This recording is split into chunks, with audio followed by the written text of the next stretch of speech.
Subscribers to In the Beginning receive carefully researched ebooks, detailed videos showing real DIY woodworking projects built step by step, and access to exclusive timber-related content not available elsewhere.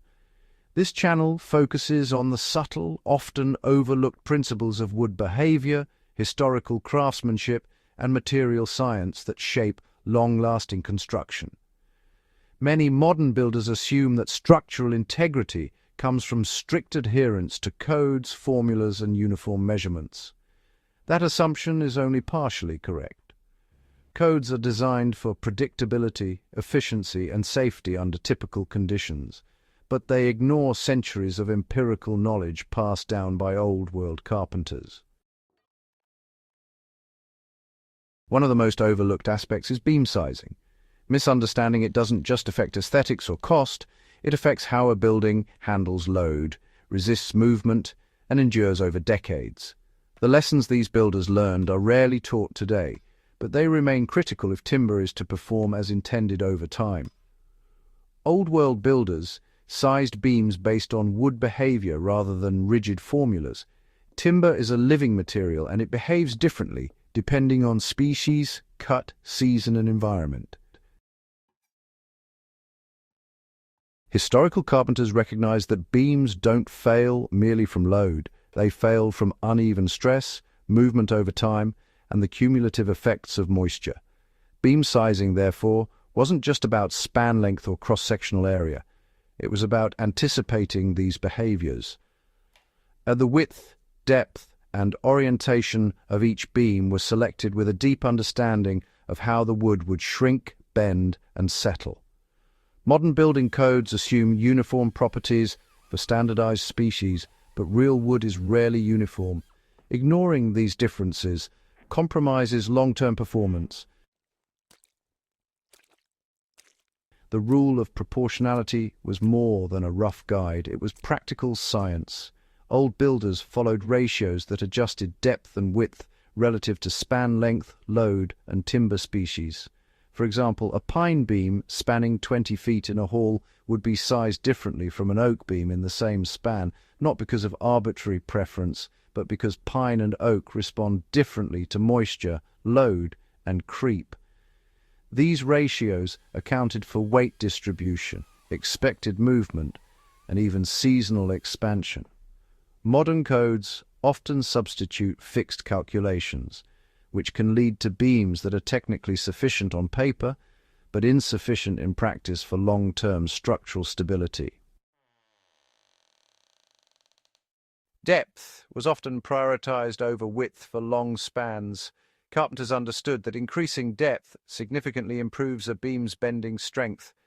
This principle is well known today in theory, but its practical implications were applied with far more nuance. Old-world builders increased depth selectively based on load paths and potential deflection.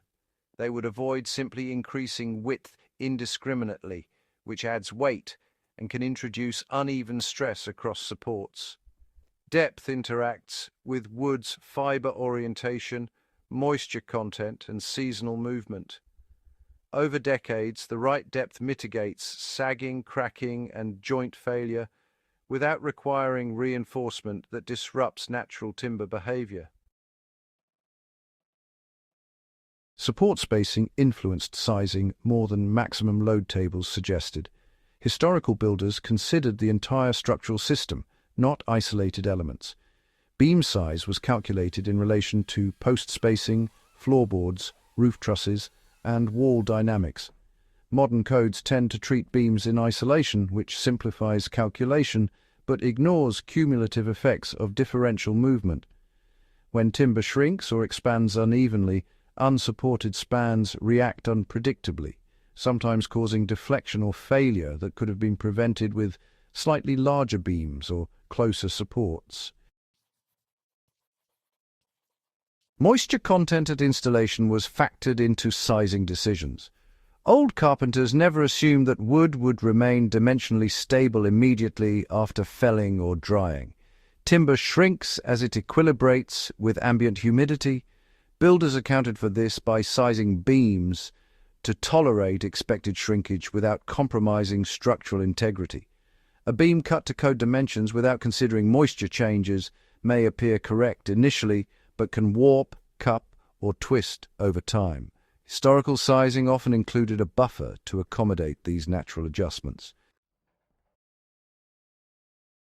Grain orientation and defects were, absolutely integral to sizing. Beam dimensions weren't determined purely mathematically. They also considered the material itself. Knots, slope of grain, and tension wood influenced how a beam would perform. A beam with a single large knot required greater depth to compensate, while straighter, denser timber could span further without adjustment.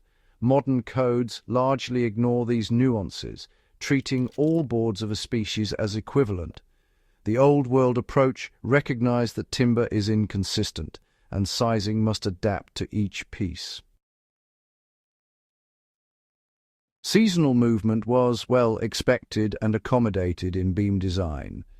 Historical builders anticipated that wood would move with humidity and temperature changes. Instead of forcing rigid conformity, they designed beams and joints to tolerate movement without compromising strength. This principle influenced sizing decisions, particularly in floors and roofs. A beam that is just large enough to carry the load may crack or twist if it cannot move freely. Slightly oversized or proportionally deeper beams accommodate this movement, preserving structural integrity over decades. Old World beam sizing improved longevity through redundancy. Beyond load bearing, proportional sizing created a margin of safety for unforeseen stresses. Heavy snow, shifts in foundation, or partial moisture exposure could strain timber beyond its expected load. Modern engineering often sacrifices timber behavior for efficiency. While we cannot fully replicate Old World methods in every modern setting, appreciating their reasoning offers practical benefits.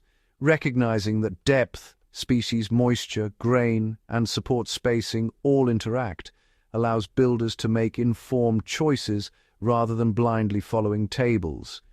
Even slight adjustments, deeper beams for softer woods, wider spacing for stiffer species, allowances for shrinkage, can extend the life of a building considerably. Timber is a living material, and sizing is the first step in respecting it. Old World carpenters understood that wood is not inert. Every cut, every dimension, and every joint anticipates its natural behavior. Correct beam sizing doesn't just prevent immediate failure, it controls long-term performance, stability, and resilience. Modern codes offer guidance, but they cannot replicate centuries of observational insight. Knowledge of these historical practices bridges that gap. Studying the past ensures stronger structures today. The beam sizing rule that old builders followed wasn't arbitrary. It was the result of careful observation, repeated trials, and long-term evaluation of what endured. Timber that is correctly sized for its species, grain, and expected movement carries loads quietly, resists deformation, and survives generations. Ignoring these lessons risks structural compromise even if codes are met. For those who want to deepen their understanding of wood behavior, structural longevity, and historical practice, subscribing to the In the Beginning email list provides continued access to detailed research, step-by-step woodworking projects, and exclusive insights into timber that are not found elsewhere. Studying how old builders size their beams teaches us that respecting the material is just as important as adhering to codes. It is how structures are made to endure.